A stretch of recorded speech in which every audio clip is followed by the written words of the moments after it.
कहानी ठंड में छत पर सोने वाली बहू। मधु ने झोपड़पट्टी में बच्चे को जन्म दिया। उसके पास उसका बॉयफ्रेंड राज भी था। मधु, राज, अब मेरे अंदर की ममता जाग चुकी है। कल मेरी शादी है, पर रात में तुम मुझसे मिलने आओगे ना, मेरे बच्चे को लेकर। राज, कमाल है। अरे अगर मैं तुम्हारे ससुराल आया तो वो लोग मुझे मार मार कर भर्ता बना देंगे। मधु, चिंता मत करो, मैं किसी भी बाहरी छत पर ही सोऊंगी। तुम जानते ही हो मेरे बाल जादुई हैं, मैं अपने बाल लंबे कर दूंगी जिसमें लटक कर तुम ऊपर आ जाना। अगले दिन मधु की शादी हो गई। ससुराल पहुंचते ही मधु, सासू माँ, गांव की सभी औरतें एक एक करके मेरा पल्लू हटाकर मुझे देखेंगी। इससे अच्छा होगा कि मैं एक साथ पल्लू हटा दूं और सारे लोग एक साथ देख लें। सास, बहू, ये सब पुरानी परंपराएं हमारे बूढ़े बुजुर्ग बनाकर गए हैं और हमें उसे निभाना होगा। मधु, सासू माँ, जो रस्म घंटों में हो रही है वो मिनटों में हो जाएगी। वैसे भी शादी में मैं भी थक गई हूँ, आप लोग भी थक गए होंगे। रोहन, अरे ठीक है माँ, मुझे लगता है मधु कुछ ज़्यादा ही थक गई है। जैसा वो कह रही है वैसा ही कर लेते हैं। थोड़ी देर बाद गांव की सभी औरतें स्वेटर पहन कर आ गईं और कंबल ओढ़ कर बैठ गईं, क्योंकि ठंड बहुत थी। वो जैसे ही घर में आकर बैठी वैसे ही मधु सबके लिए चाय नाश्ता बनाकर लाई। सबने चाय पीना शुरू किया और तभी मधु ने अपना घूंघट खुद ही उठा दिया। मधु, आप सबने मेरा मुखड़ा देख लिया। जिसे मैं पसंद आई वो मुझे गिफ्ट दे सकता है, जिसे नहीं आई वो नहीं भी देगा तो भी चलेगा। औरत, रोहन बेटा, तुम्हारी बीवी तो बहुत ही तेज है, ये तुम्हें जल्दी ही सुधार देगी। हमें तो बहू बहुत पसंद है। मधु ने सारे गिफ्ट ले लिए और अपने कमरे में चली गई। सभी औरतें उसकी हरकत देखकर हैरान हो गई, लेकिन फिर चाय नाश्ता करके अपने अपने घर चली गई। सास मधु के कमरे में आई तो देखा कि वह अपने कमरे में नहीं थी। बाहर आकर देखा तो वो किचन में खाना बना रही थी। सास, बहू, तू ज़रूरत से ज़्यादा ही तेज है। वैसे भी मुझे तो भूख लग ही रही थी, जल्दी से रसोई की रस्म भी पूरी कर ले। इतना कहकर उसकी सास रसोई घर से बाहर चली गई। इतने में ही मधु ने चुपके से सबके खाने में नींद की दवा मिला दी। ये उसने क्यों किया आगे पता चल जाएगा। सभी ने खाना खाया और सो गए। इधर आज रात मधु और रोहन की सुहागरात थी। मधु, रोहन, आज तो हमारी सुहागरात है, जल्दी से इसे भी मना लेते हैं।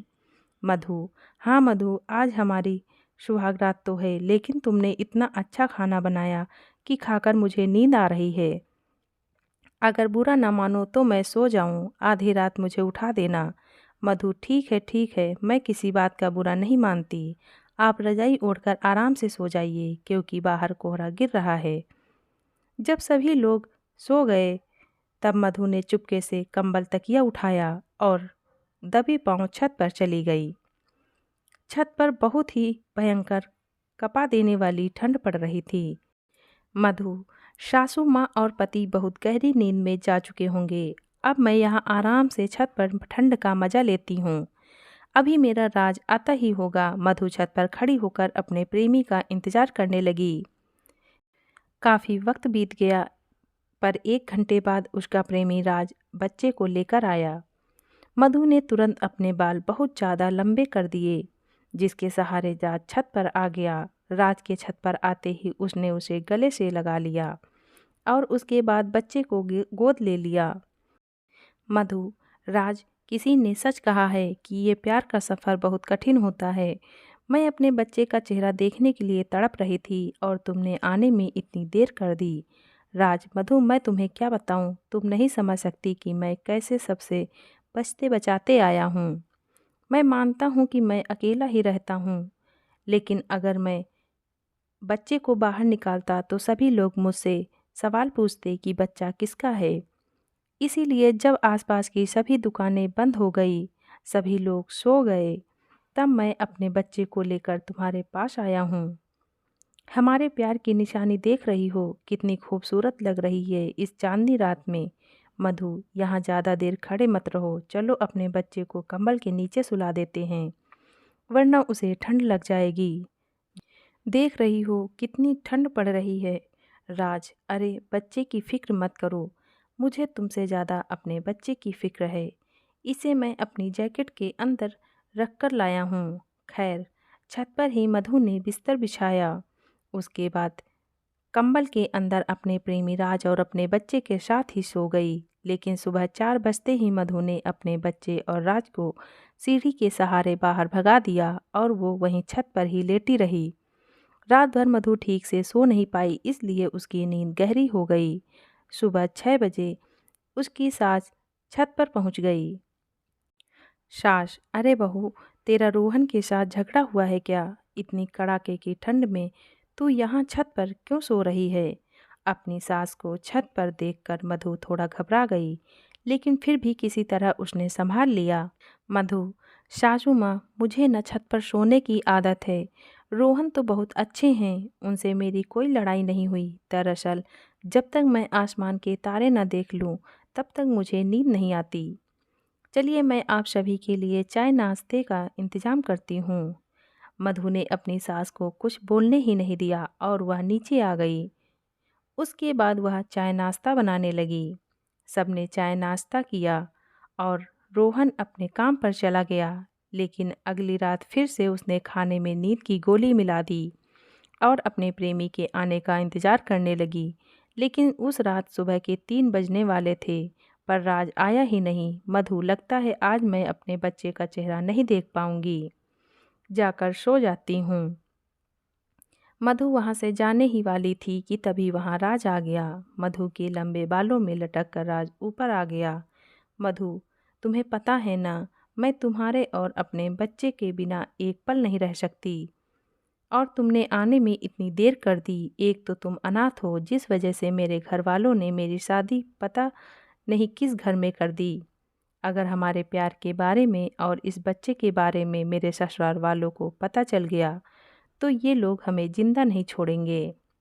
राज, तुम फिक्र क्यों करती हो? तुम तो मुझे अच्छी तरह से जानती हो ना कि मैं अनाथ हूँ। फिर भी मैंने अपने दम पर एक अच्छी खासी झोपड़पट्टी बना ली है, चाय की दुकान भी खोल ली है। इस ठंड के मौसम में बढ़िया दुकान चलने लगी है। मैं जल्द ही तुम्हें यहाँ से लेकर जाऊँगा। खैर, राज के इतना बोलते ही मधु का गुस्सा थोड़ा शांत हुआ और वह अपने बच्चे को दूध पिलाने लगी। अब ये रोज़ का काम हो गया था। हर रोज़ मधु अपने ससुराल वालों के खाने में नींद की गोली मिला देती थी, जिससे वे गहरी नींद में चले जाते थे और मधु तुरंत बिस्तर लेकर छत पर आ जाती थी। उसका पति बेचारा बहुत भोला भाला था। फिर एक दिन उसकी सास को उस पर थोड़ा शक हुआ। सास, बहू हर रोज़ छत पर चली जाती है, वो भी इतनी ठंड में। मुझे तो उसकी बातों पर भरोसा नहीं होता। वो मुझे तो बोलने ही नहीं देती। इतनी गहरी नींद आ जाती है कि मुझे कुछ पता ही नहीं चलता। मधु जब रात में खाना बना रही थी, तब उसकी सास दूर से चुपके से उसे देखने लगी। अंत में उसने देखा कि मधु खाने में नींद की गोलियां मिला रही थी। ये देखकर उसकी सास को बहुत बुरा लगा, लेकिन फिर भी उसने वहाँ कोई हरकत नहीं की और वापस अपने कमरे में आ गई। सास, अच्छा तो ये मामला है, लेकिन मधु आखिर ऐसा करती क्यों है? आज किसी भी कीमत पर मैं सोऊंगी नहीं। खैर, रात में सभी लोग खाना खाने लगे। उसकी सास ने भी पूरा खाना खा लिया। फिर सभी लोग अपने अपने कमरे में जाकर सो गए। सास बहू को लगता है कि वही समझदार है, हम लोग तो जैसे बेवकूफ़ हैं। मुझे नींद से छुटकारा कैसे पाना है, सारे नुस्खे पता हैं। उसकी सास ने ढेर सारा नींबू पानी पी लिया और सिर्फ सोने का नाटक करने लगी। करीब आधी रात में उसने देखा कि मधु चुपके से अपने कमरे से निकली, फिर अपनी सास के कमरे की तरफ देखा और छत पर चली गई। लगभग 1 घंटा बीत जाने के बाद उसकी सास चुपके से उठकर धीरे धीरे कदमों के साथ छत पर आई, तो उसने देखा कि मधु किसी लड़के को गले लगाए हुए थी और मधु के हाथ में एक बच्चा भी था। यह देखकर मधु की सास के पैरों के नीचे से जमीन ही खिसक गई। सास, अच्छा तो इसलिए तू इतनी ठंड में भी छत पर सोती थी? निकल जा इस पाप को लेकर मेरे घर से। तभी अचानक सास का पैर फिसला और वो छत से नीचे गिरने वाली थी। मधु ने तुरंत अपने बाल लंबे किए और अपनी सास को अपने बालों में लपेटकर ऊपर खींच लिया। सास, बहू, आज तूने मेरी जान बचाकर मुझ पर एक कर्ज लाद दिया है। अब तुम लोग मुझे अपनी सारी कहानी बताओ, क्योंकि अगर तुम दोनों इतनी ठंड में छत पर पूरी रात बिता सकते हो तो तुम दोनों के प्यार में कुछ ताकत तो होगी ही। मधु, सासू माँ, मुझे यकीन नहीं हो रहा कि आप इस तरह की बातें कर रही हैं।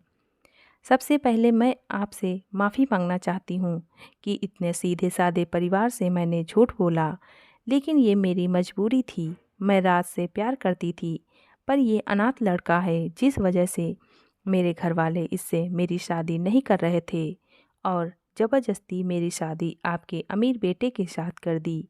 ये हमारा बेटा है, प्यार की निशानी। अब आप ही बताइए मैं क्या करती।